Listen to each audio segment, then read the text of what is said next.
Welcome back to Raw Politics. Now, all eyes are on populist candidates ahead of the EU elections as the rise of anti-establishment parties and leaders continues around the world. Now, populism will be on the agenda in tonight's EBU debate as well. But what do we mean when we talk about populism? Is it right-wing Euroscepticism that threatens the unity of Europe, or is it a stand against ruling elites that reflects the will of the people? Well, that was a debate last night at a Euronews event called Europe Popular or Populist. Let's hear a flavor of that debate.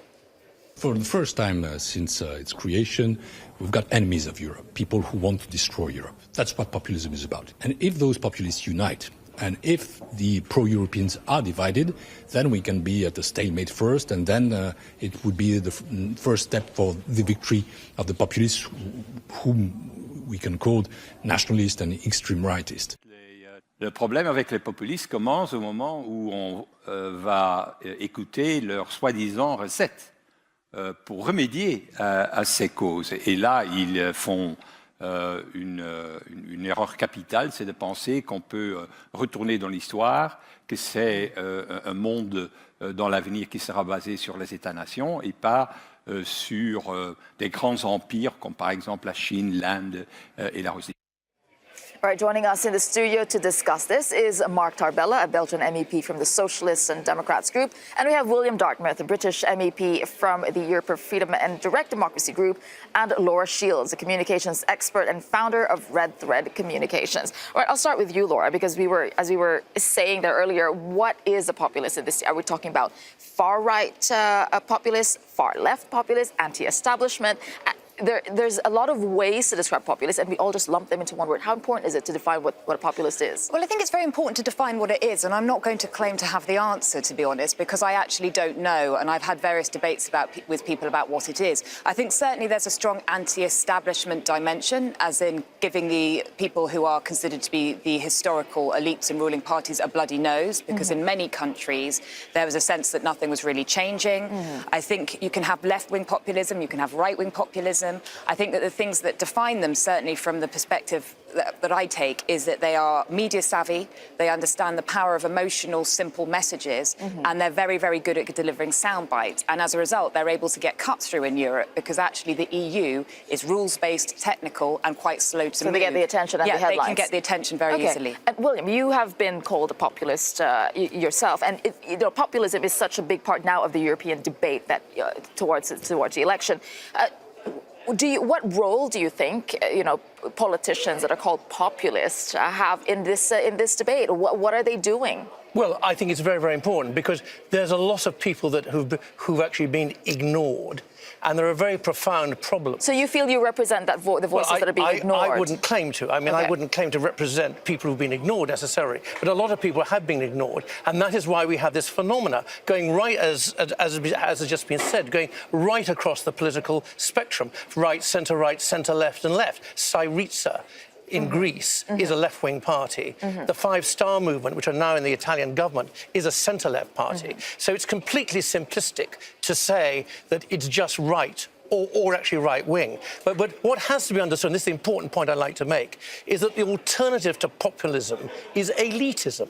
And in Commissioner Moscovici, we have just heard the authentic voice of the elite. And it's not Europe that people are against. They are against the built-in, self-perpetuating nomenclatura, the bureaucracy of the European Union, of which Moscovici is a very undistinguished is a very obvious representative. Now that's what needs to be understood. There are real problems that aren't being addressed. There are real people who are being ignored, and worse still, the elite are all calling them idiots.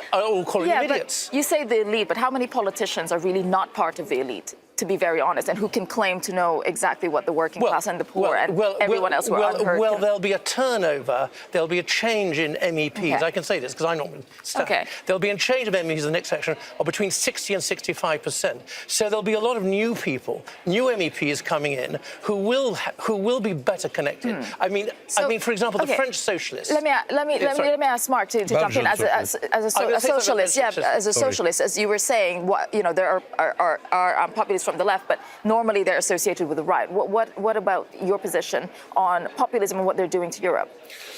What I consider that in the European institution, many populism are not working really in this parliament.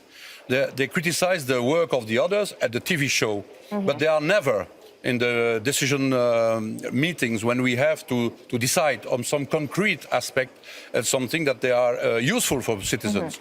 For example, I had a hard work job 2 years ago, not many years ago, but during 2 years to improve the mechanism of public procurement. But the populists, as Salvini, they are not in the meeting today. They criticize our job at the end of the process in the plenary, but they are not in the not involved in the committees. It's more easy to criticize the work of the others and not to be involved concretely in the work. So you know that there are no populists in the Spitzenkandidat debate that's happening tonight. What kind of message does that send? My message no, but it's not engaging with populists. I mean, no, I think that it's not an error to commit, it's to make the distinction between populism and not populism, pro-European and anti-European. I'm not in this distinction, because I think in the pro-European I'm clearly a progressive. And we have many conservative, for example, German liberal.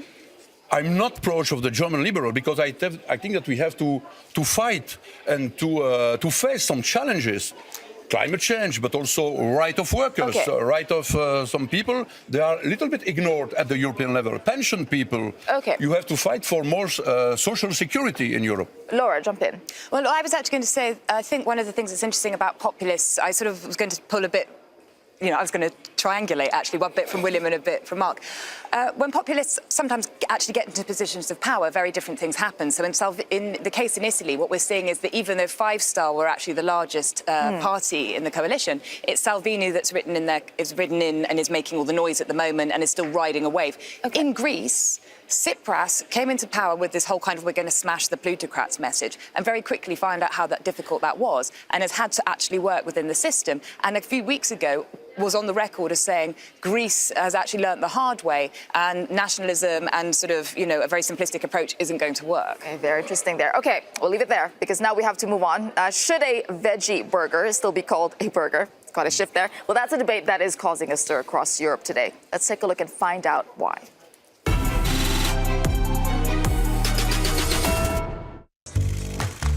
The veggie burger, a popular meal choice for those who don't eat meat as well as those who do.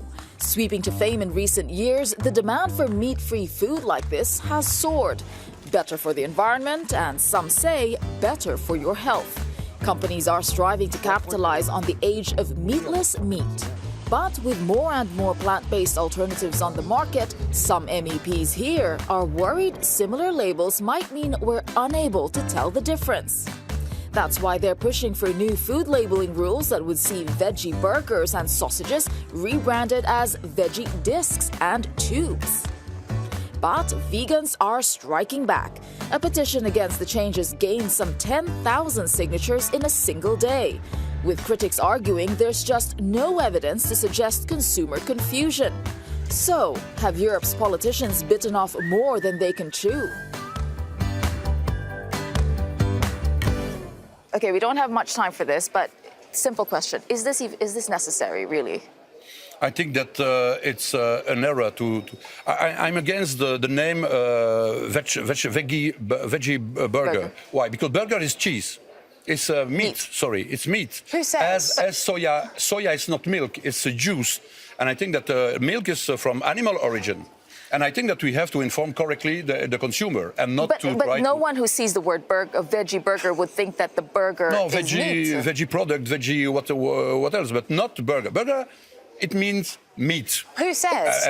No, seriously, who says? Who decided back in the mists of time that it had to be written in stone tablets that it was a burger was made of meat? I'm vegetarian, so I want to know how this is protecting me and how it's protecting meat eaters like William. Now, I hate the bendy bananas story, right? This is going to become a trope.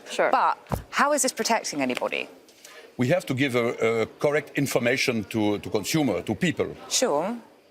As a few years ago, we fight for not the soya milk. Okay. It's not correct. I think the soya juice. Okay. Okay. And I think it's the same for burger. Burger is meat. I think this is going to come up. This is going to come up again. All right, but we've run out of time, unfortunately. But it will come up again because the Parliament is going to vote for it after the elections. In fact, okay. Coming up on the program, your chance to call in and tell us what you think about tonight's presidential debate. A special hour-long Your Call is coming up at 10:30 p.m. Brussels time. The contact information is all on your screen. So, as usual, you can call us for free at 00800 3333 7002 and get in on the debate using hashtag Raw Politics, and our lines will be opening towards the end of that debate.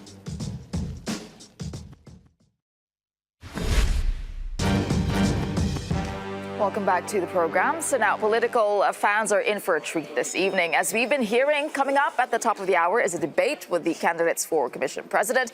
And then immediately afterwards, we have a special edition of Your Call. And in this one-off show, it is your chance to react to what you heard from the candidates for Europe's top job. So what did you like? You know, what got you wound up? Did any of the hopefuls win your vote? And here's how to get in touch. As always, you can call us for free at 00800 3333 7002. You can tweet or go on social media and use the hashtag #RawPolitics. You can also write to us. The address is rawpoll@euronews.com.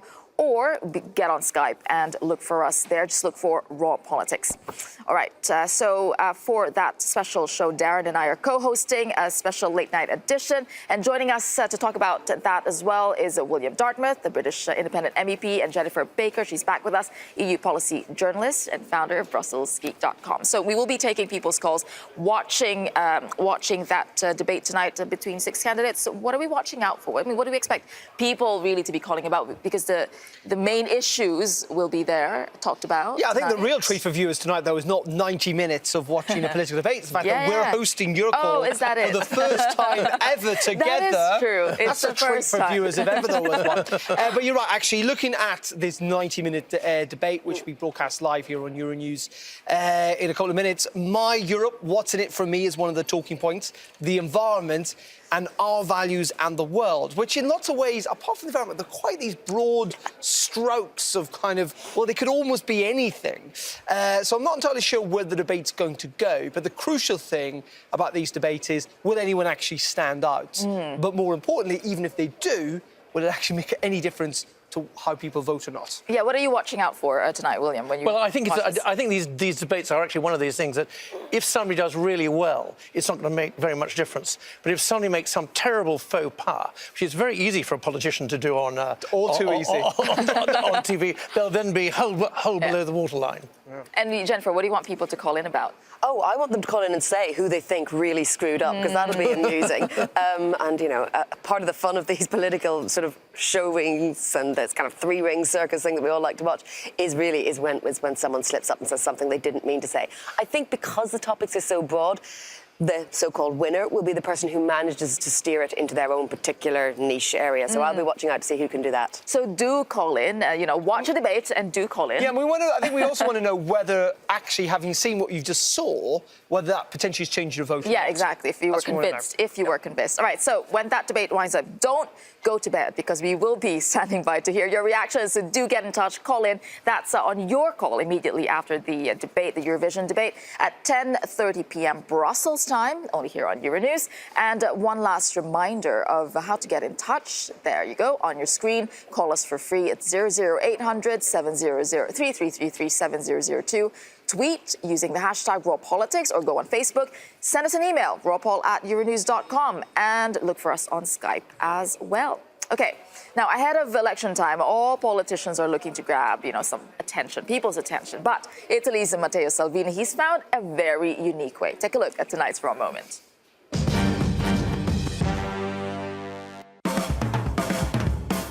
Ebbene sì, finalmente è tornato anche lui. Stiamo parlando del Vinci Salvini. Iscriviti subito, più mi piace metti ai post sulla mia pagina Facebook, più veloce sei, più punti accumuli. Che cosa si vince? Soldi? Zero. Ogni giorno un post con la tua foto che diffonderemo ai 6 milioni di amici e addirittura per i più fortunati, addirittura una chiacchierata al telefono con me. Pensa a te che premio incredibile.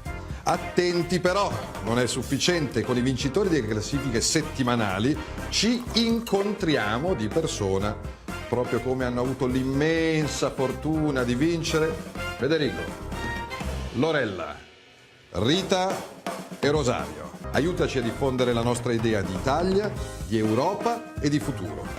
Prima l'Italia.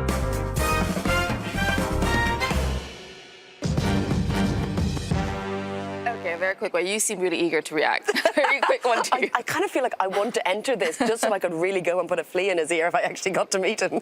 Yeah, I don't necessarily winning a telephone conversation is the greatest prize in the world, but it is extraordinary, actually, how successful politicians, and it must be said populist politicians, whether it be him or Trump or Farage, very good at using these devices and actually making campaigns about themselves. And people talk about them in the end. That's the goal, right? Okay, as we said, we would love to hear your views, so do get in touch.